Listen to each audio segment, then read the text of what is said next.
යාළුවනේ කියවන්න විශේෂී පණිවිඩයක් තමයි ආයේ මම අද ආයේ කවුරුත් උතුවට සුඛ්‍යාවේ පංචායතයි අපි ඉන්නේ අතුවර ගිහින් බලමු.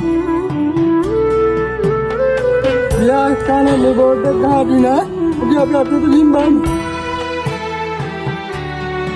ඔබට මෙතනට ආයේ හොඳ දෙයක් පෙන්නන තමයි ආයේ හොඳ බුදු පිළිම ටිකක් තියෙනවා. ගිහින් බලමු ඒක අතුවර. අමලම් විලාස්ථානට ආයේ තියෙන්නේ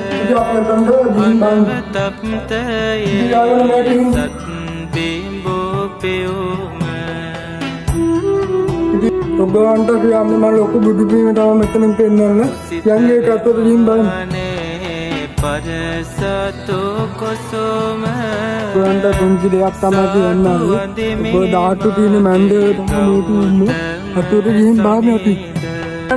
දාටු මණ්ඩේ බලන්න කාන්දිය දින එකට ගිහින් බලන්න. සසර ගමන දුක පව දැනගත්තා